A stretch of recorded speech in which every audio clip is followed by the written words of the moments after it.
Starting at number 1, chapter 212 is the first time we see one. It's when Goku is first training with Kaio. These correlates episode 21 of DBZ and episode 8 of Dragon Ball Kai. The second one comes in chapter 233 and also 237 to 238. It's the one where Goku teamed up with Kuririn, his son Gohan, and Kaio to use their telekinetic teamwork to take down the nigh invincible Vegeta. That was amazing. That was the greatest use of teamwork up to this point. There's an even better use of it later on down the series. And that spans from DBZ 32 to 35, Kai 15 to 16. Now, the movie series has a whole bunch of Genki Damas, starting with movie 2.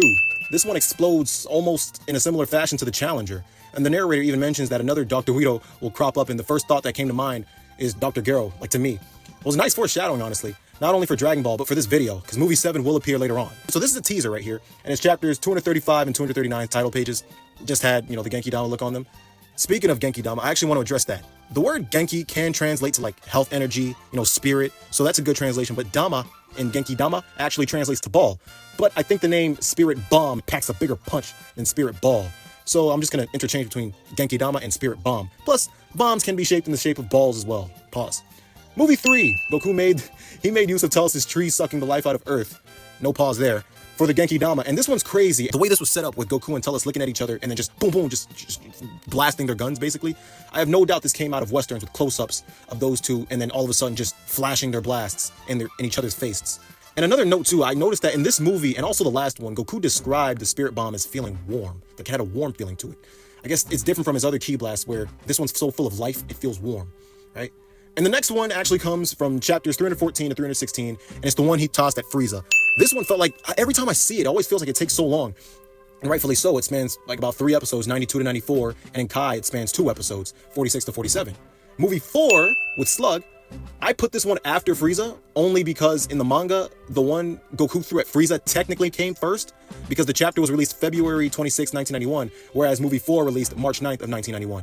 However, Goku didn't hit Frieza until chapter 316 on March 12th of 1991, 3 days after this movie's premiere. So Goku took Piccolo's power, a concept taken from the fight against Frieza. And here's another tease. The poster for the movie, as well as the drawing that Toriyama had, and the drawing that you're seeing on the back of the screen as I draw, with Goku in that iconic pose of doing the Genki Dama. Movie 7, like I mentioned earlier, this one starts with Goku taking the Genki Dama out from underwater. Then he transforms into a Super Saiyan, and it's set up to where Super number 13 is annihilating everyone, while beautiful music plays in the background. Goku absorbs the Genki Dama with a wild freaking look on his face. The scene is absolutely wild, and he absolutely obliterates number 13.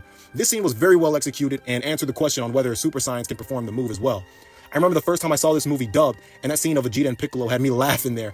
It was actually just silence in the Japanese dub, but the way they goes, is it over? Not till the fist jumps. Is it over? Not till the fist jumps. It's over.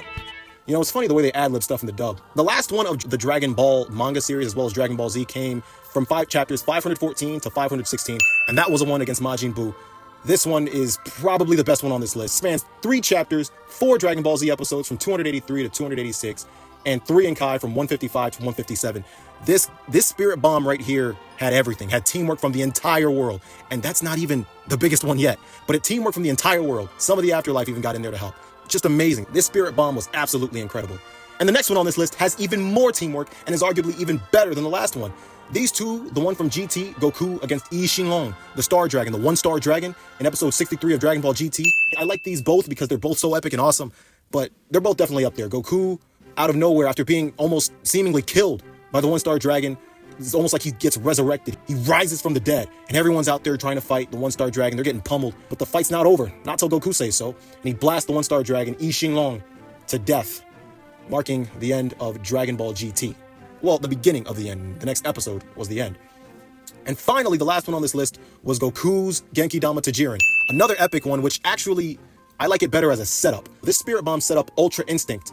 It took place in episode 109, and after Goku smashes Jiren with the blast and Jiren just no-sells it, Goku succumbs to this black hole-like bomb, and then out of nowhere, he pops up again, almost like in GT. He rises from the dead, and then he gives that turn like he did against Frieza after he transformed to reveal that he finally mastered, tapped into Ultra Instinct. That's been the list. Those are all the Genki Damas / Spirit Bombs / Spirit Balls in Dragon Ball. Next one on this list, I got the Solar Flare, aka the Taioken, Makanko Sappo, Kuririn's Kienzan. I got a whole bunch on this list coming up. Not as long as the Kamehameha, but still awesome. All right, that's been the video. See ya.